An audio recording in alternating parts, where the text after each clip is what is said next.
జిల్లా మన BRS party అధ్యక్షునిగా మీకు స్వాగతం సుస్వాగతం తెలియజేస్తూ ఉన్నాను. మీరు చూస్తున్నారు కేసీఆర్ కు తండ్రికి దగ్గర తనయుడుగా పులి కడుపుల పులే పుడుతుందని చెప్పి నిరూపించుకుంటూ ఆనాడు అధికారంలో ఉన్న 10 సంవత్సరాలు కానీ ఉద్యమ కాలంలో కానీ ఈరోజు ప్రతిపక్షంలో 2.5 సంవత్సరాలు మరి ఏ ఒక్క నిమిషం కూడా వృధా కానియకుండా పార్టీ కార్యక్రమాలన్నిటిని కూడా ముందుకు తీసుకుపోతూ కాంగ్రెస్ గుండెల్లో రైళ్లు పరిగిస్తున్నటువంటి మన నాయకుడు కేటీఆర్ అని ఈ సందర్భంగా మీకు మనవి చేస్తూ ఉన్నాను. అందుకనే ఇవాళ చాలా మంది ఈ 2.5 సంవత్సరాల కాంగ్రెస్ పరిపాలన చూసిండ్రు. 10 సంవత్సరాల కేసీఆర్ పాలనను బేరీజు వేసుకొని ఈ దుర్మార్గ పరిపాలన మాకొద్దు, రేవంత్ పోవాలి, కేసీఆర్ రావాలి అనేటువంటి ఎక్కడికి పోయినా నినాదాలు వస్తున్నాయి. అందులో భాగంగానే ఇవాళ పిల్లుట్ల రఘు లాంటి యువకులే పిల్లుట్ల రఘు లాంటి యువకులు ఎంతో మంది ఈనాడు ముందుకొచ్చి గ్రామాన కూడా ఎక్కడ పోయింది మా గులాబీ జెండా, మా నాయకుడు ఏడి, అన్యాయం జరిగింది, తప్పు చేసినాం, మళ్ళీ గులాబీ జెండా రావాలి, కేసీఆర్ సీఎం కావాలని చెప్పి అన్ని గ్రామాల్లో పెద్ద ఎత్తున అలజడి లేచింది. అందుకనే ఇవాళ రఘుతో పాటు ఇవాళ రఘు కూడా ఒక సంస్థను స్వచ్ఛంద సంస్థ నిర్వహిస్తూ వేలాది మందికి సాయం చేసి ప్రజల్లో ఉండి మరి ప్రజలందరి కోరికతోటి ప్రజలందరి కోరికతోటి ఆనాడు ఇండిపెండెంట్గా ఎమ్మెల్యేగా పోటీ చేస్తే 8,500 ఓట్ల రావటం జరిగింది. ఒక బలహీన వర్గాలకు చెందినటువంటి వ్యక్తిగా మరి యొక్క బీఆర్ఎస్ పార్టీ కార్యక్రమాలు నచ్చి స్వచ్ఛందంగా ఇవాళ పెద్ద ఎత్తున మిమ్మల్ని అందరిని తీసుకొని వచ్చాడు. తమ్ముడు రఘు గారికి స్వాగతం సుస్వాగతం. వారెంట వచ్చిన వారందరి పేర్లు కూడా కండోలు కప్పేటప్పుడు నేను చెప్తాను. ఇప్పుడు మన ప్రియతమ నాయకులు ఆనాడు ఉద్యమ కాలంలో కానీ కేసీఆర్కు కుడిభుజంగా ఉంటూ 10 సంవత్సరాలు ఉమ్మడి నల్గొండ జిల్లా మంత్రిగా ఎన్నో అభివృద్ధి కార్యక్రమాలు తీసుకొచ్చి మీ హుజూర్ నగర్లో జగదీశ్వర్ రెడ్డి చేసిన కార్యక్రమాల్లో ఒక్క పైసా వంతు ఇప్పుడు మంత్రి చేయలేదని మీకు మనం చేస్తున్నాం. అటువంటి మన ప్రియతమ నాయకులు మన సూర్యాపేట ఎమ్మెల్యే గారు మాజీ మంత్రివర్యులు జగదీశ్వర్ రెడ్డి గారిని ఒక 2 మాటలు మాట్లాడు.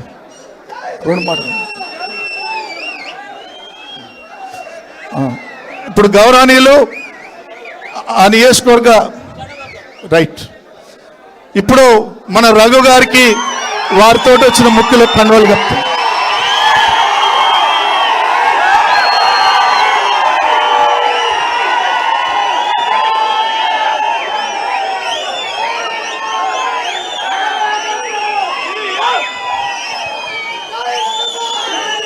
వారితో పాటు ఇంకో 10-15 మంది ముఖ్య నాయకులు ఉన్నారు. వాళ్ళందరూ కూడా ఓజో ఫౌండేషన్ శ్రీనివాస్ గారు రైట్ తర్వాత కండోలు కప్పే కార్యక్రమం ఉంటుంది. ఇప్పుడు తమ్ముడు రఘు నువ్వు మాట్లాడు.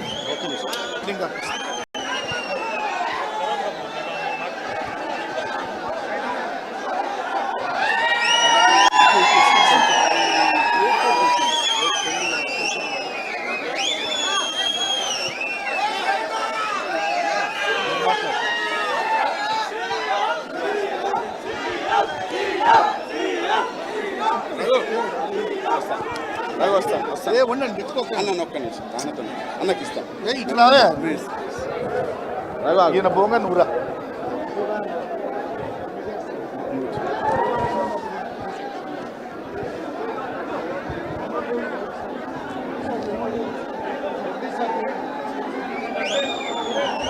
ఇక బండి అన్నా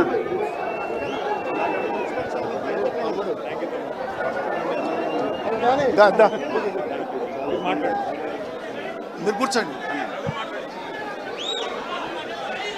ఇప్పుడు ఈరోజు నూతనంగా పార్టీలోకి చేర్చుకోబడ్డటువంటి రఘు గారిని మాట్లాడాల్సిందిగా కోరుతున్నాం.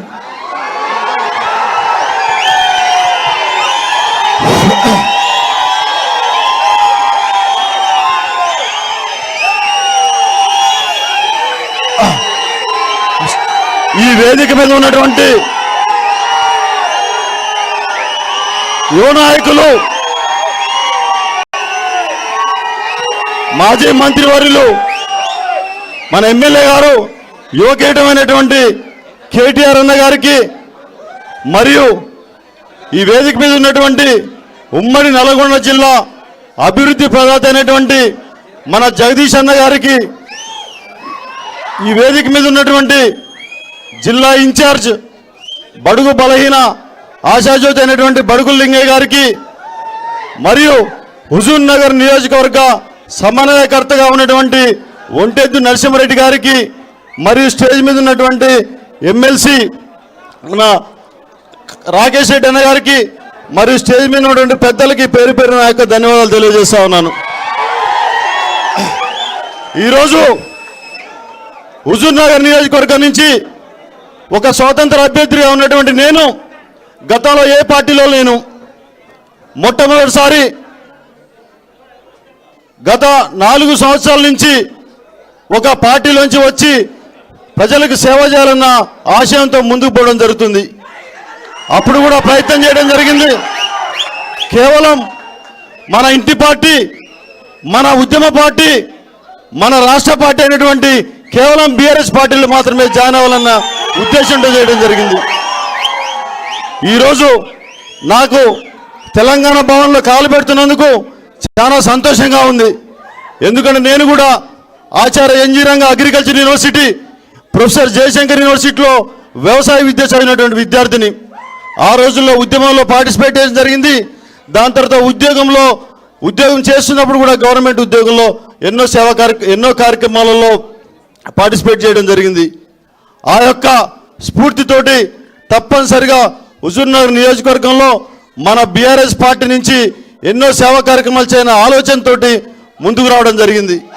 కాబట్టి నాకు ఇంత గొప్ప అవకాశం ఇచ్చినటువంటి మన జిల్లా అభివృద్ధి ప్రదాత అయినటువంటి జగదీష్ రెడ్డి అన్న గారికి నేను జీవితాంతం రుణపడి ఉంటానని చెప్తా ఉన్నాను. నేను ఒక యువకుడిగా రాజకీయంలో రావడం జరిగింది. నాకు కనీసం నా తండ్రి కావచ్చు, నా కుటుంబ నేపథ్యం కనీసం వార్డు మెంబర్ కూడా కాదు, సర్పంచ్ కూడా కాదు. కేవలం నేను సేవ చేయాలి, నియోజకవర్గాన్ని అభివృద్ధి చేయాలి. అన్నగారు కేటీఆర్ గారు విదేశాల్లో ఉండి చాలామంది కామెంట్ చేస్తూ ఉంటారు, కేటీఆర్ గారు విదేశాల్లో అది చేసింది ఇది చేసినని. కానీ ఒక్కసారి మీరు హైదరాబాద్ చూస్తే తెలుస్తుంది. ఒక అన్న ఎవరో యూట్యూబ్లో ఒక వీడియో చేసిండు, మీరు ఒకసారి క్లియర్గా చూడండి. ఆ యూట్యూబ్లో ఉన్న ఫ్లైఓవర్స్ కావచ్చు, బిల్డింగ్స్ కావచ్చు, ఆ బ్యూటిఫికేషన్ కావచ్చు, ప్రతిదీ చాలా గొప్పగా చేయడం నిర్మించడానికి. టీ హబ్ సెంటర్ పోతే ఈరోజు డల్లా సెంటర్ పోతే ఒక అమెరికా లాగా అనిపిస్తుంది, సాయంత్రం పోతే న్యూయార్క్ సిటీ లాగా అనిపిస్తుంది. అలాంటి విజన్ ఉన్న నాయకులు మన కేటీఆర్ అన్న గారు. అది వదిలేసి పాత పద్ధతిలో మూసదారుల్లో ఇంకా పాత మన నాయకులను కాంగ్రెస్ వాళ్ళని ఎంచుకుంటే గదే ఉంటుంది, ఏదో పథకాలు అని చెప్తారు. పథకాలు ఇచ్చేది లేదు, ఏం లేదు, అట్లే పోతూ ఉంటారు. కాబట్టి రాష్ట్ర భవిష్యత్తు తప్పనిసరిగా కేసీఆర్ గారితో సాధ్యం, కేటీఆర్ అన్న గారితో సాధ్యం, కేటీఆర్ అన్న గారితో సాధ్యం, మన ఉమ్మడి నల్గొండ జిల్లా జగదీష్ రెడ్డి అన్న గారితో సాధ్యం. ఏ కార్యక్రమం జరగాలన్నా, ఎంత డెవలప్మెంట్ కావాలన్నా. వీళ్ళు కాంగ్రెస్ వాళ్ళు చాలా కామెంట్ చేస్తూ ఉంటారు, తెలంగాణ రాష్ట్రం నీళ్లు నిధులు నియామకాలన్న పేరుతోటి వచ్చింది, దాన్ని చేయలేదు అని చెప్పేసి రకరకాల కామెంట్ చేస్తూ ఉంటారు. ఒక్కసారి మీరు ఆలోచించండి.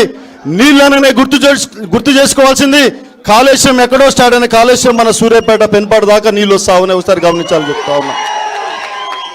మిషన్ భగీరథ, మిషన్ కాకతీయ ఎంత బ్రహ్మాండమైన స్కీమ్ తెలుసా? మిషన్ కాకతీయలో ఒక్కసారి పూటిగా తీస్తే ఆ ఏరియాలో మొత్తము గ్రౌండ్ వాటర్ ఇన్కార్పొరేట్ అయ్యి గ్రౌండ్ వాటర్ లెవెల్ పెరిగిన తర్వాత ఎన్నో సంవత్సరాల వరకు ఆ గ్రౌండ్ వాటర్ అట్లే ఉండేసి ఎంతో ఉపయోగకరమైన కార్యక్రమం అది. మిషన్ భగీరథ ద్వారా నీళ్లు రావడం కావచ్చు. మన గతంలో చెప్తున్నట్టు ఎన్నో సంవత్సరాలు నేను చూస్తా ఉన్న కాంగ్రెస్ నాయకులు నల్లగొండ అడ్డు పెట్టుకుని ఫ్లోరోసిస్ మీద ఇది చేస్తున్నాం అది చేస్తున్నాం అంటారు. ఇప్పుడు ఎప్పుడన్నా ఫ్లోరోసిస్ గత 10 సంవత్సరాల నుంచి ఎప్పుడన్నా ఫ్లోరోసిస్ టాపిక్ వచ్చిందా? మన బీఆర్ఎస్ గవర్నమెంట్లో కేసీఆర్ గారి ఆలోచనతో ఫ్లోరోసిస్ మొత్తం కంప్లీట్గా ఎరాడికేట్ చేయడం జరిగిందని చెప్తాను. ఈ విధంగా చెప్పుకుంటూ పోతే ఎన్నో రకాల పథకాలు కళ్యాణ లక్ష్మి కావచ్చు, ఇట్లా ఎన్నో పథకాలు పేదవాళ్ళకి రీచ్ అయినాయి. రైతు బంధు అనే పథకం రైతులు వ్యవసాయం స్టార్ట్ చేసినప్పుడు వాళ్ళకు వచ్చే డబ్బులతోటి బ్రహ్మాండంగా ఆ పంటకున్న ఏదైతే కొనుక్కోవాలో అవన్నీ చేసుకునేవాళ్ళు. కానీ ఈరోజు చూస్తుంటే అలాంటి పరిస్థితి లేదు, ఏం లేదు. కాబట్టి ఎవరైనా కావాలి ఈ రాష్ట్రానికంటే ఈ రాష్ట్రాన్ని తెచ్చిన నాయకుడు మన కేసీఆర్ గారు. తప్పనిసరిగా కేసీఆర్ గారికి మాత్రమే అర్హత ఉందని చెప్తా ఉన్నా. మట్టికి పోయిన మనవాడు కావాలంటారు. కేవలం ఈ రాష్ట్రాన్ని పరిపాలించే హక్కు ఎవరికైనా ఉందంటే అది కేసీఆర్ గారికే ఉందని నేను చెప్తా ఉన్నా. కాబట్టి హుజూర్ నగర్ నుంచి అన్న మీ అందరు ఆశీస్సులో చెప్తా ఉన్నాం. హుజూర్ నగర్లో బ్రహ్మాండంగా పార్టీ ఉంది. మొన్న ఉత్తమ్ కుమార్ రెడ్డి గారు మంత్రిగా ఉన్నప్పటికీ, గతంలో ఎన్నో సంవత్సరాల నుంచి ఉన్నప్పటికీ ఆడ ప్రతిసారి నేనే సీఎం, ఇది లాస్ట్ నాకు అని చెప్పేసి ఏదో మాయమాటలు చెప్పి గెలుస్తుంది తప్ప ఆయనకి జనాలు లేనేలేదని చెప్తా ఉన్నా.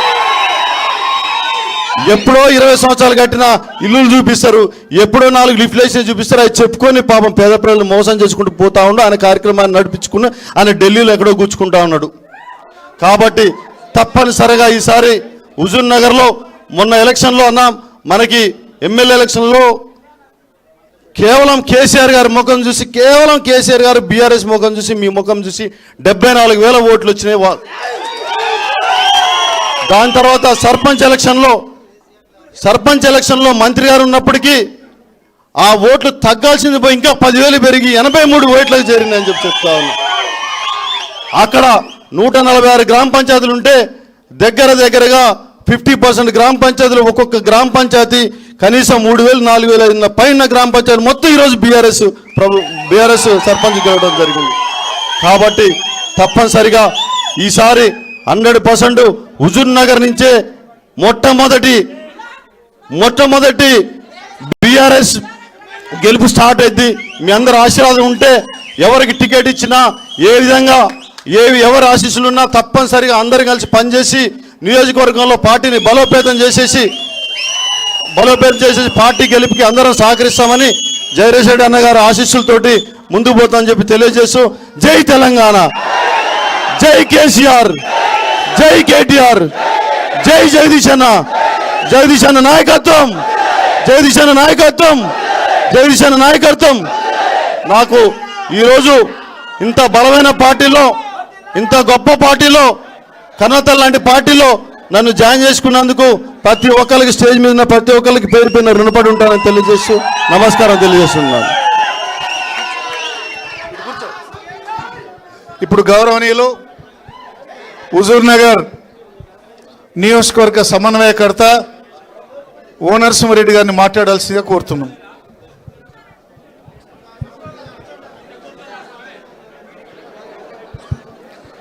ఈనాటి ఈ కార్యక్రమానికి అధ్యక్షత వహిస్తున్న బడు లింగ యాదవ్ గారికి, అలాగే ఈనాటి కార్యక్రమానికి బాబు గొడవజేటది సరే ముఖ్య అతిథిగా విచ్చేసిన BRS party working president KT Ramarao గారికి, అలాగే మాజీ మంత్రివర్యులు సూర్యాపేట శాసనసభ్యులు జగదీష్ రెడ్డి గారికి, అలాగే తాత మధు గారికి, రాకేష్ రెడ్డి గారికి, శ్రీనివాస్ గారికి, చంద్రశేఖర్ అన్నకు, వేదిక మీద ఉన్న మిగతా మిత్రులందరికీ కూడా పెద్దలకు నమస్కారం. అన్న, హుజూర్ నగర్ నియోజకవర్గంలో ఉత్తమ్ కుమార్ రెడ్డి అనేటోడు పరమ డర్టీ పాలిటిషియన్. పైకి కనపడే ఉత్తమ్ కుమార్ రెడ్డి వేరు, అసెంబ్లీలో కనపడే ఉత్తమ్ కుమార్ రెడ్డి వేరు, హైదరాబాద్లో కనపడే ఉత్తమ్ కుమార్ రెడ్డి వేరు, హుజూర్ నగర్లో కనపడే ఉత్తమ్ కుమార్ రెడ్డి వేరు. పరమ దుర్మార్గమైన రాజకీయ నాయకుడు ఈ రాష్ట్రాల్లో ఎవడన్నా ఉన్నట్టే రేవంత్ రెడ్డి తర్వాత ఉత్తమ్ కుమార్ రెడ్డి మాత్రమే. అది నిర్బంధంలో కావచ్చు, అక్రమ సంపాదనలో కావచ్చు. రేవంత్ రెడ్డి తర్వాత ఇలా పోటీ పడుతున్న నాయకుడు ఎవరు ఉన్నట్టు ఈ రాష్ట్రంలో మంత్రులలో ఉత్తమ్ కుమార్ రెడ్డి మాత్రమే. ఈనాటి ఈ సమావేశంలో యువకుడు మిత్రుడు పిల్లుట్ల రావు గారు బీఆర్ఎస్ పార్టీలో జాయిన్ కావటము, మన కుటుంబ సభ్యునిగా రావటం అనేది చాలా ఆహ్వానించదగ్గ పరిణామం. హుజూర్ నగర్ నియోజకవర్గంలో మొదటి నుంచి కూడా ఈ ఎన్నికలైన దగ్గర నుంచి అక్కడ పోయిన మాజీ ఎమ్మెల్యే వెళ్ళిపోయినప్పటికి కూడా ఒక్కళ్ళంటే ఒక్క కార్యకర్త కానీ, ఒక గ్రామ పంచాయతీ నాయకుడు కానీ ఎవ్వరు కూడా ఆయనతో పోలే. ఒక్కడు లాస్ట్కు ఆ మాజీ ఎమ్మెల్యే సొంత ఊరు గుండ్లపల్లి సర్పంచ్ కూడా ఆయన ఎమ్మడి పోలే. అందరు కూడా ఏకట్టుగా ఉన్నారు. హుజూర్ నగర్ ఇవాళ పరిస్థితి రాష్ట్రంలో ఏ నియోజకవర్గానికి కూడా టీఆర్ఎస్ పార్టీ బలం తక్కువ లేదన్నా. మొన్న అన్ని నిర్బంధాలు ఉన్నప్పటికీ కూడా ముఖ్యంగా మిగతా మండలాలలో ఎక్కడ కూడా నామినేషన్లు వేయకుండా నిర్బంధం చేసినప్పటికీ కూడా గ్రామ పంచాయతీ ఎన్నికల్లో 38 గ్రామ పంచాయతీలు మన హుజూర్ నగర్లో బీఆర్ఎస్ పార్టీ జెండా ఎగరవేయటం జరిగింది. తర్వాత మున్సిపల్ ఎన్నికల్లో మంత్రి డైరెక్ట్గా కాన్వాయ్లో డబ్బులు తీసుకుపోయి నేరేడిజర్లో హుజూర్ నగర్లో వార్డులలో పంచిన ఘటన మనం చూస్తున్నాం. నేరేడిజర్ల ఓటుకు 10,000 పెట్టి అయినా కానీ ఆయన నిక్కి నీళ్ళు గెలిచే లాస్ట్కు 2 వార్డులతోనే బయటపడ్డాడు. చెప్పే అంశం ఏంటంటే హుజూర్ నగర్లో క్యాడర్ చాలా బలంగా ఉంది. మీ నాయకత్వంలో ఖచ్చితంగా కేటీఆర్ గారి నాయకత్వంలో, జగదీశ్వర్ నాయకత్వంలో, ముఖ్యంగా కేసీఆర్ గారంటే విపరీతమైన ప్రేమ ఉంది అందరికి కూడా.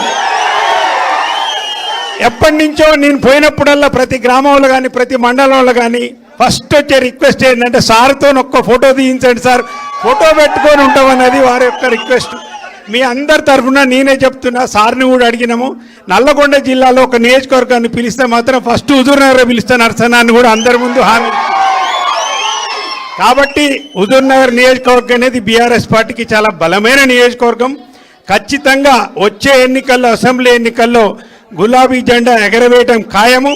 ఆయన ఎంత ఉన్నా కానీ ఉత్తమ్ కుమార్ రెడ్డి ఎన్ని అక్రమాలు చేసినా, ఎన్ని దాష్టికాలు చేసినా కానీ పోరాట యోధుల్లాగా హుజూర్ నగర్లో ఉన్న బీఆర్ఎస్ కార్యకర్తలు నిలబడి కొట్లాడుతున్నా.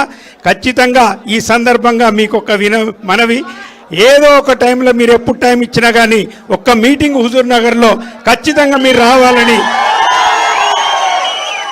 ఆ సర్పంచులది సన్మానం కూడా పెండింగ్ ఉంది కాబట్టి దయచేసి త్వరలో మీరు వస్తారని ఆశిస్తూ నాకు ఈ అవకాశం ఇచ్చినందుకు ధన్యవాదాలు తెలియజేస్తాను. ఇప్పుడు గౌరవనీయులు మన ఉమ్మడి నల్గొండ జిల్లా అభివృద్ధి ప్రదాత, ఆనాడు ఉద్యమ కాలంలో కానీ మంత్రిగా కానీ ఇప్పుడు ప్రతిపక్షంలో కూడా నిజాయితీగా మన నాయకునితో నిలబడి కొట్లాడుతున్నటువంటి మన సూర్యాపేట శాసనసభ్యులు మాజీ మంత్రివర్యులు గౌరవనీయులు గుంటకండ్ల జగదీశ్వర్ రెడ్డి గారిని మాట్లాడాల్సిందిగా కోరుతున్నాను.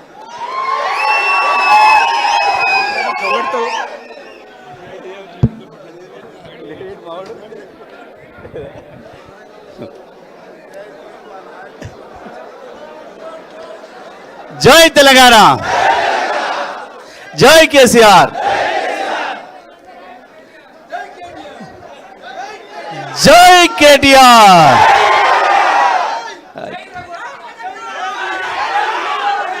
ఈరోజు కేటీఆర్ గారి నాయకత్వంలో తెలంగాణ యువతరం ఎట్లా ఉత్సాహంగా ఉద్యమాన్ని ముందుకు తీసుకుపోవాలి, మరొకసారి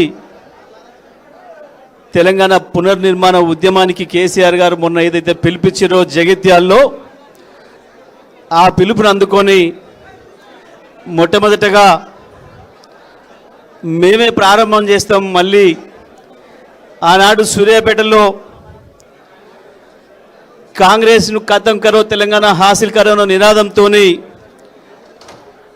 ఏ జైత్యాత్ర అయితే చేసినామో మళ్ళీ అదే మూల నుండి ప్రారంభం కావాలని చెప్పి మిత్రుడు యువకుడు రఘు అన్న, నేను వస్తా,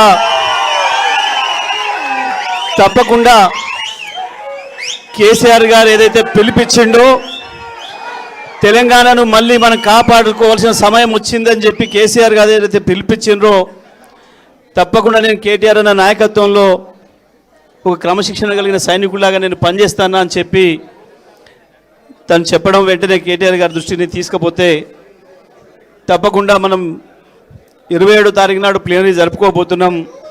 26 శుభారంభం చేసుకుందాం మంచిగా బ్రహ్మాండంగా అని చెప్పి వారు ఈరోజు సమయం ఇవ్వడంతో బీఆర్ఎస్ పార్టీలో చేరడానికి వచ్చిన మిత్రుడు రఘును స్వాగతించే ఈ కార్యక్రమానికి అధ్యక్షత వహిస్తున్న జిల్లా పార్టీ అధ్యక్షులు బడుగు లింగయ్య యాదవ్ గారు, పెద్దలు, తెలంగాణ రాష్ట్రానికి కేసీఆర్ గారు తెచ్చిన తెలంగాణ రాష్ట్రాన్ని ప్రపంచమంతటా పరిచయం చేసి భారతదేశంలో ఎవరైనా పెట్టుబడి పెట్టాలంటే చక్కగా హైదరాబాద్కి పోవాలి అనేటట్లుగా మొత్తం తెలంగాణను ప్రపంచానికి పరిచయం చేసిన మన నాయకుడు హైదరాబాదును ప్రపంచంలోని అతి పెద్ద నగరాల ముందు నిలబెట్టి పెద్ద పెద్ద వాళ్ళే ఆయన తమిళ ఆయన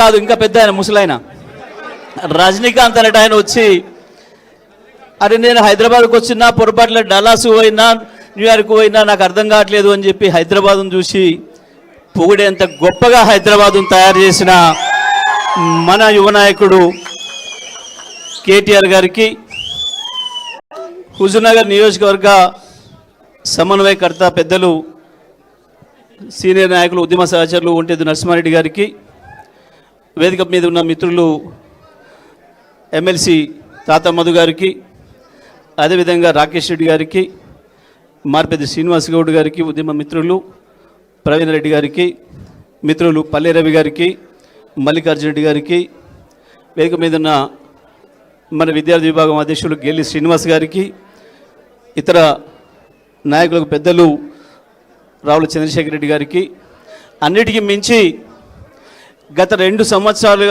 సంవత్సరాలుగా హుజూర్నగర్ నియోజకవర్గంలో పులులే కాదు సింహాల్లాగా కొట్లాడుతూ ఉత్తమ్ కుమార్ దుర్మార్గాలను ఎదుర్కొంటూ నిలబడ్డ ప్రతి కార్యకర్తకి ప్రతి నాయకుడికి మీ అందరికీ నమస్కారాలు తెలియజేస్తూ ఈరోజు గతంలోనే కేసీఆర్ గారు తెలంగాణ రాజకీయంగా స్థిరీకరణ కావాలి, మొదలు తెలంగాణను బంగారు తెలంగాణ చేసుకోవాలంటే రాజకీయ స్థిరత్వం కావాలి అని చెప్పి ఆనాడున్న అన్ని పార్టీలో ఉన్న మిత్రులు పిలిచి ఐక్యం చేసిన సందర్భంలో తెలంగాణ అంటే పడని వాళ్ళు ప్రత్యేకించి తెలంగాణను మొదటి నుంచి వ్యతిరేకిస్తున్న చంద్రబాబు అనుచరులైన మనసు నిండా విషం నింపుకున్న మీడియాలో కొంతమంది అనేక రకాల దుష్ప్రచారాలు చేసి తెలంగాణ ఐక్యతను దెబ్బతీయడానికి కుట్రలు చేసి కాళేశ్వరం పైన కుట్రలు చేసి కేసీఆర్కు వెన్నుదన్నుగా ఉన్న మహిళల్ని ప్రత్యేకించి రైతాంగాన్ని కేసీఆర్ దూరం చేయడానికి రకరకాల పద్ధతుల్లో ప్రచారం చేసి 1.5% ఓట్లతోని ఇవాళ దుర్మార్గమైన కాంగ్రెస్కి అధికారం ఇస్తే ఏం జరుగుతుందో ఇవాళ తెలంగాణ రైతాంగం తెలంగాణ మహిళలందరూ కూడా చూస్తున్నారు. నేను నిన్న పోయినా సూర్యాపేటలో కళ్యాణ లక్ష్మి షాదీ ముబారక్ ఇవ్వాలంటే దాదాపు 700 మందికి నిన్న ఒకటేసారి ఇచ్చినాం. వచ్చిన ప్రతి మహిళ అడుగుతున్నారు మా తులం బంగారం ఏది అని. మా తులం బంగారం ఏది, మొదలు మాకు తులం బంగారం ఇవ్వండి, కేసీఆర్ ఇచ్చిన 1,00,000 తప్ప మీరు ఇచ్చింది ఏంది అని కాంగ్రెస్ నాయకుల్ని ముఖం పట్టుకొని అడుగుతూ ఉన్నారు. రైతాంగం ఇవాళ మా కేసీఆర్ ఇచ్చిండు 73,000 కోట్లు కేసీఆర్ ఇచ్చిపోయిండు, మీ ముఖాలకు మీరు వచ్చి 2.5 ఏళ్ళైంది ఇప్పటికీ 7,500 కోట్లే చక్కగా ఇయ్యలేదు, మా పరిస్థితి ఏంది అని ఒకవైపు రైతాంగం అడుగుతున్నారు. కాంగ్రెస్ దుర్మార్గం వల్ల కాంగ్రెస్ నిర్లక్ష్యం వల్ల కేసీఆర్ గారు చట్టమే చేసి ఏకంగా ఆర్టీసీని ప్రభుత్వంలో కలుపుదామని చెప్తే కూడా మాకంటే ఎక్కువ మాట్లాడి మేము కూడా ఆర్టీసీ కుటుంబ సభ్యులమని చెప్పి మాట్లాడి ఇవాళ ఆర్టీసీ కుటుంబ సభ్యున్నే బలిగా ఉన్న దుర్మార్గపు కాంగ్రెస్ ప్రభుత్వాన్ని నిలదీయాలని చెప్పి ఒక దిక్కు ఎదురు చూస్తూ ఉన్నారు. ప్రత్యేకించి యువత అందరికంటే ఎక్కువ ఇంటింటికి పోయి కాళ్ళు పట్టుకొని కూడా కాంగ్రెస్ కోటేయండి మాకు నౌకరు వస్తుంది అని చెప్పి మోసపోయిన యువత ఇవాళ అంతకు మించిన ఆవేశంతో కాంగ్రెస్ పైన తిరుగుబాటుకు సిద్ధమైంది. ఇవాళ అన్ని విషయాలు కూడా పెద్దలు కేటీఆర్ గారు మన ముందు ఉంచుతారు. మొత్తం తెలంగాణ రాష్ట్రంలో ప్రజలందరూ ఏదైతే ఎదురు చూస్తున్నారో కేసీఆర్ గారినే మళ్ళీ తెచ్చుకోవాలి, కేసీఆర్ గారిని ముఖ్యమంత్రి చేసుకుంటేనే నిజంగా తెలంగాణ మళ్ళీ పునర్నిర్మాణ దశలో అడుగులు పడతాయి. బంగారు తెలంగాణగా చేసిన కేసీఆర్ను పక్కన పెట్టుకోవడం మన తెలివి తక్కువ తనమైంది, మనం మెడలో ఉన్న బంగారం పోగొట్టుకున్న పరిస్థితి వచ్చింది అని చెప్పి ఏదైతే బాధపడుతున్నారో ఆ వైపు బీఆర్ఎస్ పార్టీని నడుపుతూ 2.5 సంవత్సరాలుగా అద్భుతంగా తన పోరాట పటిమతోని తెలంగాణ యువతకు తెలంగాణ పార్టీ క్యాడర్కు ఉత్సాహాన్ని నింపుతూ ముందుకు నడిపిస్తున్న పెద్దలు కేటీఆర్ గారిని ఈ సందర్భంగా ప్రసంగించాల్సిందిగా విజ్ఞప్తి చేస్తా ఉన్నాం. జై తెలంగాణ, జై తెలంగాణ. అన్ని పిడికిలు ఇవ్వాలా. జై తెలంగాణ, జై కేసీఆర్. ధన్యవాదాలు. గౌరవనీయులు పెద్దలు గౌరవనీయులు నల్లగొండ జిల్లాని తన సమర్థ నాయకత్వంలో పెద్దలు కేసీఆర్ గారి మార్గదర్శకత్వంలో 10 ఏళ్ల పాటు బ్రహ్మాండంగా ముందుకు నడిపిన అన్న మాజీ మంత్రివర్యులు సూర్యాపేట శాసనసభ్యులు శ్రీ గుంతకండ్ల జగదీశ్వర్ రెడ్డి గారికి, గౌరవనీయులు జిల్లా పార్టీ అధ్యక్షులు రాజ్యసభ మాజీ సభ్యులు మరి ఎల్లవేళలా పార్టీ అంటే ప్రాణమిచ్చే మా అన్న శ్రీ లింగయ్య యాదవ్ గారికి, బడుగు లింగయ్య యాదవ్ గారికి, గౌరవనీయులు రాజ్యసభ మాజీ సభ్యులు పార్టీ కేంద్ర కార్యాలయ బాధ్యులు గౌరవనీయులు శ్రీ రావుల చంద్రశేఖర్ రెడ్డి గారికి, పార్టీ జనరల్ సెక్రటరీ గారికి, గౌరవ శాసన మండలి సభ్యులు సోదరులు శ్రీ తాత మధుసూదన్ గారికి, గౌరవనీయులు హుజూర్ నగర్ నియోజకవర్గంలో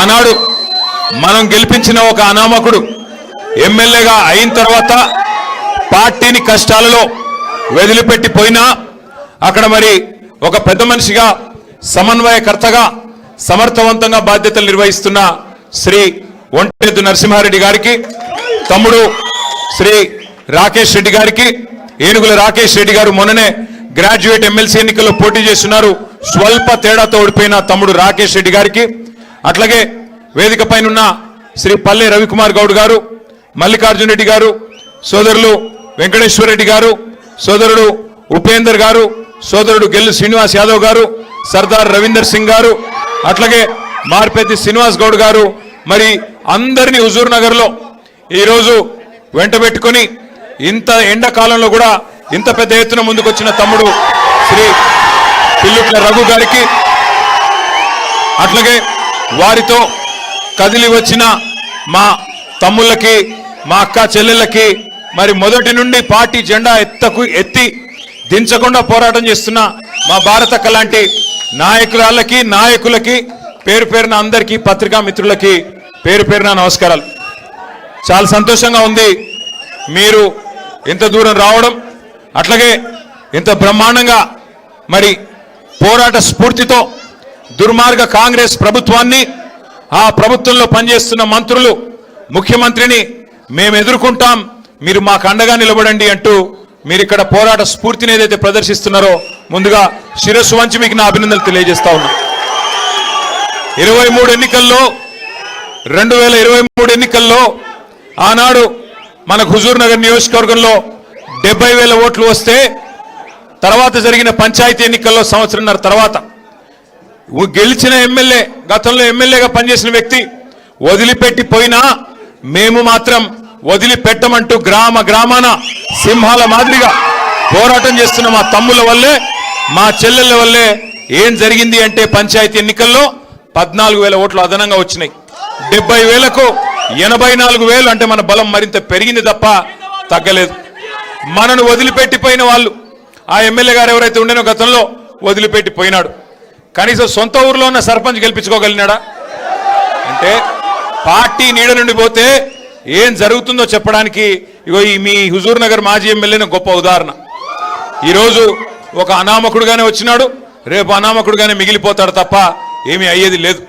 ఒకటి మాత్రం పక్కా, రేపు సరిగ్గా ఏప్రిల్ 27, 2026 మనం పెద్దలు కేసీఆర్ గారి నాయకత్వంలో ఆనాడు 2001 సంవత్సరంలో 25-26 ఏళ్ల కిందట జలదృశ్యంలో కొండా లక్ష్మణ్ బాపూజీ గారు, పెద్దలు స్వర్గీయ మాజీ మంత్రివర్యులు వారు ఆశ్రయమిస్తే జలదృశ్యంలో ఆనాడు ఎగిరింది గులాబీ జెండా. 25 ఏళ్ల కింద రేపటితో 25 వసంతాలు పూర్తి చేసుకొని 26వ సంవత్సరంలో అడుగు పెట్టబోతా ఉంది గులాబీ జెండా. భారతదేశంలో ఏ పార్టీకి లేని విశిష్టత మన పార్టీకి మాత్రమే ఉంది. అది ఏంది అంటే మొదటి 14 ఏళ్ళు ఉద్యమ పార్టీగా, ఆ తర్వాత 10 ఏళ్ళు అధికార పార్టీగా, గత 2.5 ఏళ్ళు ప్రతిపక్ష పార్టీగా 3 పాత్రలు సమర్థవంతంగా పోషించిన ఒకే ఒక్క పార్టీ బీఆర్ఎస్ పార్టీ. మన నాయకుడు కేసీఆర్ గారిని ఇవాళ 3 ఫీట్లు ఉన్నోడు 4 ఫీట్లు ఉన్నోడు కూడా చాలా మాటలు మాట్లాడుతున్నారు. నోటికి ఎంత వస్తే అంత. ఎందుకంటే వాళ్ళు పాపం ఐడెంటిటీ క్రైసిస్లో ఉన్నారు. ఎవరైతే ఇవాళ కేసీఆర్ గారిని దూషించి ఏదో 4 మాటలు కేసీఆర్ గారిని పైశాచికానందం పొందే ముఖ్యమంత్రి ఉన్నాడో పాపం ఆయనకు ఐడెంటిటీ క్రైసిస్ ఉన్నది. ఐడెంటిటీ క్రైసిస్ అంటే ఆంగ్లం ఎక్కువైపోయింది. ఐడెంటిటీ క్రైసిస్ అంటే తెలుగులో చెప్తే ఆయన ఎవడు దేక్తలేడు, ఎవడు గుర్తుపడతలేడు. నిన్నటికి నిన్న ఎక్కడనో కాదు, నిన్న ఇక్కడెక్కడో శంషాబాద్ దగ్గర ఏదో రిబ్బన్ కటింగ్ ప్రోగ్రామ్ పోయిండు. మనం తెచ్చిన నేను చెప్తా తొందరపడక, నా చెవులో మీరు ఎర్రకపోతే చాలు. మనం తెచ్చిన కంపెనీ మన టీ హబ్లో పుట్టిన కంపెనీ అది. ఆ టీ హబ్లో పుట్టిన కంపెనీ పెద్దగా అయింది, పెద్దగా అంతరిక్షంలోకి రాకెట్లు పంపుతున్నది. ఇక రిబ్బన్ కట్ చేయవా రేవంత్ రెడ్డి అని నేను పిలిచినారు. మనం గట్టినవన్నీ కడితే ఆయన పోయి రిబ్బన్లు కట్ చేస్తున్నాడు, అంతే కదా, ఏముంది చేసింది ఇప్పటిదాకా. పిలిచినారు, పోయినాడు. సరే పోయినాడు, ఏదో పోజులు కొడుతూ అక్కడ నిలబడి ఇట్లా అట్లా పోజులు కొడుతున్నాడు. ఆఖరికి అక్కడ పిలిచే యాంకర్ అమ్మ ఉంటుంది కదా, ఆ అమ్మాయి ముఖ్యమంత్రి గారు అని చెప్పి శ్రీధర్ బాబు పేరు చెప్పింది తప్ప ఈయన మాత్రం గుర్తుపట్టట్లేదు. ఇది మొదటిసారి కాదు, చివరిసారి అంతకంటే కాదు. 2.5 ఏళ్ళు అయిపోయింది. యాంకర్లు గుర్తుపెట్టుకోవట్లేదు, యాక్టర్లు గుర్తుపెట్టుకోవట్లేదు, ఎవడు గుర్తుపెట్టుకోవట్లేదు ఆయన పేరు. ప్రజలైతే ఆయన పేరు తీస్తేనే బూతులో వర్షం కురిపిస్తున్నారు. నేను చెప్పట్లా ఇది, మీరు కావాలంటే ఆ యూట్యూబ్లో సోషల్ మీడియాలో చూడొచ్చు. ఎవరన్నా పోయి ఆయన ఎవరు ఉండే ఆయన పేరేంది అనగానే ఆయన పేరు చెప్పకు, మొహం తిప్పుకుంటున్నారు. చివరికి హుజూర్ నగర్ పాత నల్లగొండ జిల్లాలో 12 సీట్లుంటే ఆగురా అయ్యా చెప్పని, పాత నల్లగొండ జిల్లాలో 12 సీట్లుంటే 12లో 11కి కాంగ్రెస్ ఎమ్మెల్యేలు గెలిపించినారు ఉమ్మడి నల్లగొండ ప్రజలు. సరే కారణాలు ఏమైనప్పటికీ జరిగింది జరిగిపోయింది. కొంత మన తప్పు ఉండొచ్చు, కొంత మన ఎమ్మెల్యేలు గతంలో పోటీ చేసిన వాళ్ళ చిన్న చిన్న లోటుపాట్లు ఉండొచ్చు, పొరపాట్లు ఉండొచ్చు, చిన్న చిన్న మరి అసంతృప్తులు అక్కడ ఇక్కడ ఉండొచ్చు. నేను కాదనట్లేదు, మేము కూడా మనుషులమే, ఆడినో ఎన్నో తప్పు చేసే ఉంటాం. అందుకే ప్రజలు ఆ తీర్పిచ్చారు, అందులో వేరే అనుమానం లేదు. కానీ విచిత్రమైన విషయం ఏమంటే, విచిత్రమైన విషయం, చాలా ఆశలతో ఏదేదో రంగుల ఈస్ట్మన్ కలర్ సినిమా చూపెట్టి ఏం చెప్పారు అన్నాడు. ఈరోజు ముఖ్యమంత్రిగా ఉన్న రేవంత్ రెడ్డి ఆ రోజు పిసిసి అధ్యక్షుడు, ఈరోజు ఉప ముఖ్యమంత్రిగా ఉన్న బట్టి విక్రమార్క గారు ఆ రోజు సిఎల్పి అధ్యక్షుడు. ఏం చెప్పారు ఆ రోజు విక్రమార్క గారు? మీకు గుర్తుండాలా, ఇట్లా గ్యారంటీ కార్డు పట్టుకొని ఇది మీరు భద్రంగా పెట్టుకోండి, 100 రోజులు గట్టిగా పట్టుకోండి.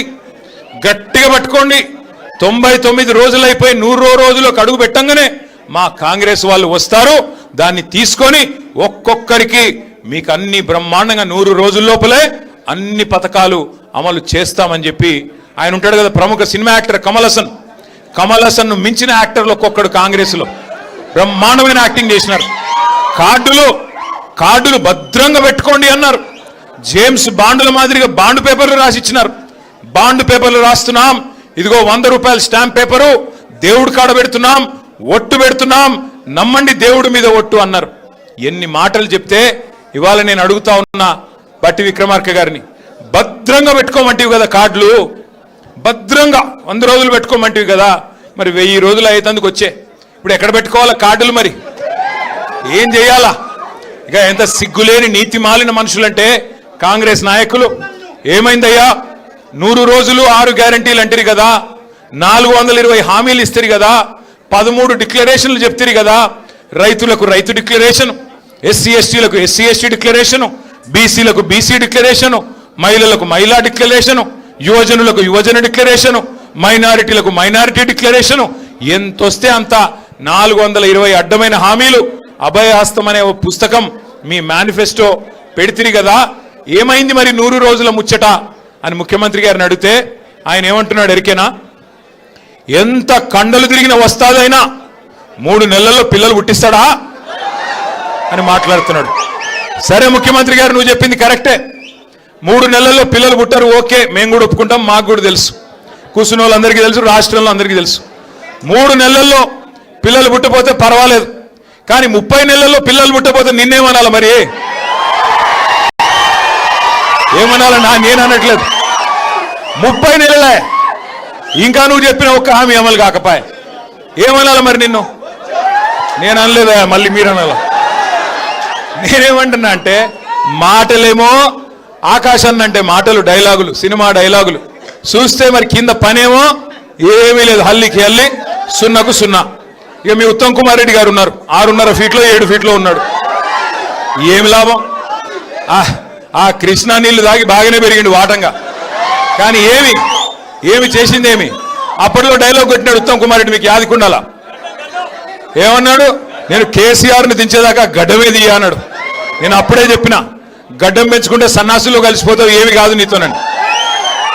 ఈరోజు ఏదో అబద్ధపు మాటలు చెప్పి ఇష్టం వచ్చినట్టు హామీలు ఇచ్చి అడ్డగోలుగా ప్రజల్ని భ్రమంలో పెట్టి తప్పిదారిన భాగ్యలక్ష్మి బంపడ్రా మాదిరిగా జాక్పాట్ కొట్టారు తప్ప మిమ్మల్ని నమ్మి జనాలు ఎవరు నిజాయితీగా ఓట్లు వేయలేదు, మోసపోయారు. ఇది వాస్తవం, నేను చెప్పట్లా. వాళ్ళ గ్రామాల్లో ఏ రైతునన్నా అడగండి, ఏ రైతు బిడ్డనైనా అడగండి, వాళ్ళే చెప్తున్నారు కాంగ్రెస్కు ఓటేసి తప్పు జరిగింది, తప్పు చేసినాము అని నల్గొండ జిల్లాలోని రైతన్నలు స్వయంగా వాళ్ళ నోటితో వారే చెప్తున్నారు తప్ప ఇది నా మాట కాదు. అట్లాగే ఇంకొక మాట నేను మీకు గుర్తు చేస్తా ఉన్నా. కాంగ్రెస్ పార్టీ నల్గొండ జిల్లాకి, ఉమ్మడి ఆంధ్రప్రదేశ్కి, ఈ దేశానికి దాదాపు 60 ఏళ్ల పాటు నాయకత్వం వహించింది. ఇటు రాష్ట్రంలో అటు కేంద్రంలో కాంగ్రెస్ పార్టీ ఉండే. 55-60 ఏళ్ళు నాయకత్వం వహించిన కాంగ్రెస్ పార్టీ 2014కు పూర్వం ఏం చేసిందయ్యా నల్గొండకి అంటే, ఒకవైపు మూసి నిండా మురికి నింపి ఒకవైపు గబ్బు లేపింది. మరొక వైపు మీ నల్గొండ జిల్లాలో దేవరకొండ కావచ్చు, మునుగోడు కావచ్చు, ఇంకా ఇతర ప్రాంతాలు కావచ్చు, మొత్తం ఫ్లోరోసిస్తో అస్తవ్యస్తం అయిపోయి దగ్గర లక్షలాది మంది మన పిల్లలు జీవోత్సవాల మాదిరిగా బొక్కల్లో మూలుగు చచ్చిపోయి చివరికి కాళ్ళు చేతులు వంకరగా పుట్టే ఒక దుస్థితి తీసుకొచ్చింది కాంగ్రెస్ పార్టీ. ఎన్నడూ మిర్యాలగూడ కానీ, సాగర్ కానీ, హుజూర్ నగర్ కానీ, కోదాడ కానీ, తుంగతుర్తి కానీ, సూర్యాపేట కానీ టైలెండ్ గ్రామాలకి ఎన్ఎస్పి ఉన్నా ఎన్నడూ టైలెండ్ గ్రామాలకి నీళ్లు కూడా ఇవ్వని పరిస్థితి కాంగ్రెస్ పార్టీది. అట్లాగే కరెంటు కష్టాలు అయితే నేను చెప్పే పని లేదు. అర్ధరాత్రి దొంగలు వచ్చే కరెంటు కోసం ఆ కావాల గాయడానికి పోయి చచ్చిన రైతులు ఎంతమందో నాకంటే బాగా మీకు తెలుసు. ఆ కరెంటు షాక్లతో, పాము కాట్లతో ఇబ్బంది పడి చచ్చిపోయిన రైతులు ఎంతమందో నాకంటే బాగా మీకే తెలుసు. అట్లాగే నల్గొండలోని మూషంపల్లి అనే ఒక ఊరిలో ఒకే ఒక్క రైతు రామరెడ్డి గారు, ఒకడే రైతు రామరెడ్డి గారు 57 బోర్లేసి ఆయన పేరే బోర్ల రామరెడ్డిగా మారిపోయిన పరిస్థితి మీ జిల్లాలోనే మనం చూస్తున్నాం. మరి కేసీఆర్ గారు ఏం చేశారు? 60 ఏళ్ల కాంగ్రెస్ ఆనాడు మనకు నల్లగొండను అస్తవ్యస్తంగా అప్పచెప్పిపోతే 10 ఏళ్లలో కేసీఆర్ గారు చేసింది ఏందో ఒక్క నిమిషంలో నేను మీకు చెప్పే ప్రయత్నం చేస్తా. కాంగ్రెస్ పార్టీ 60 ఏళ్లు పరిపాలించి నల్లగొండకి ఒక్కటంటే ఒక్క మెడికల్ కాలేజీ ఏనాడు సాధించలేదు.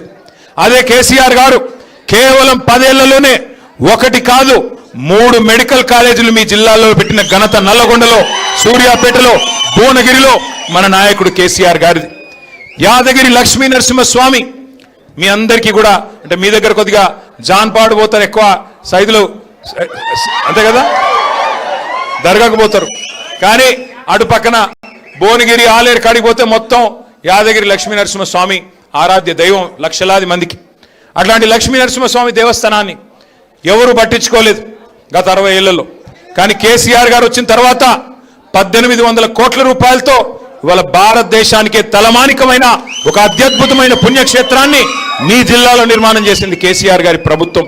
అట్లాగే మీ పక్కనే ఉండే మిర్యాలగూడ నియోజకవర్గంలో ఒక గోదావరికి మాత్రమే పరిమితమైన విద్యుత్ ఉత్పత్తి కేంద్రాలని నల్లగొండ జిల్లాకు తేవడమే కాకుండా జగదీష్ రెడ్డి గారి నేతృత్వంలో దామరచెర్లలో భారతదేశంలోనే అతి పెద్దదైన ultra mega power project plant దాదాపు 35,000 కోట్ల రూపాయలతో ఏర్పాటు చేసింది కేసీఆర్ గారి ప్రభుత్వం.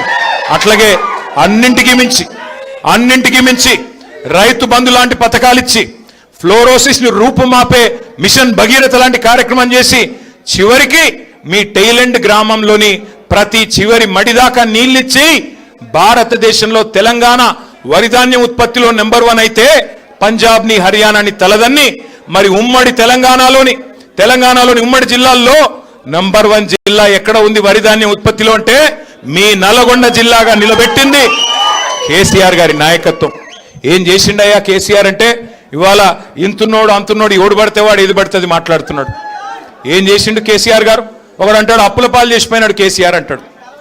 పార్లమెంటులో కేంద్ర ప్రభుత్వం చెప్పినా రిజర్వ్ బ్యాంకు అది నువ్వు చెప్పేది తప్పురా సన్నాసి, 8 లక్షల కోట్ల అప్పు తప్పు, అని చెప్పినా సిగ్గొస్తలేదు రేవంత్ రెడ్డికి. పార్లమెంట్లో కేంద్ర ప్రభుత్వం చెప్పింది తెలంగాణ వచ్చినాడు అప్పు 72,000 కోట్లు. కేసీఆర్ గారు డిసెంబర్ 3, 2023 నాడు దిగిపోయినాడు తెలంగాణ నెత్తి మీద ఉన్న అప్పు 3,50,000 కోట్లు. అంటే కేసీఆర్ గారు చేసింది 2,80,000 కోట్ల అప్పు. ఎస్, కేసీఆర్ గారు అప్పు చేసిండు. ఎందుకు చేసిండు కేసీఆర్ అప్పు? ఎందుకు చేసిండు అంటే 70 లక్షల మంది రైతుల ఖాతాల్లో 73,000 కోట్లు వేయడానికి అప్పు చేసిండు. అవును, ఎస్, కేసీఆర్ అప్పు చేసిండు.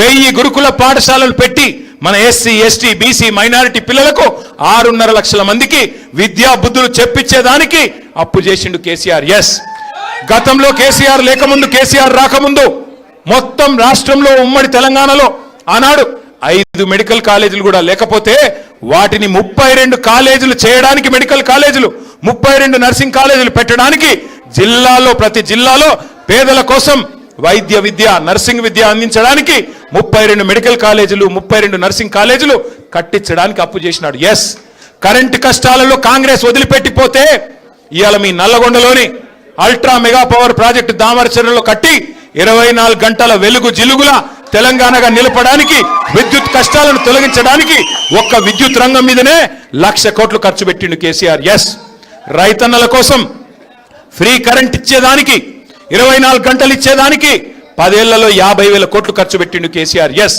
అందుకు అప్పు చేసిండు.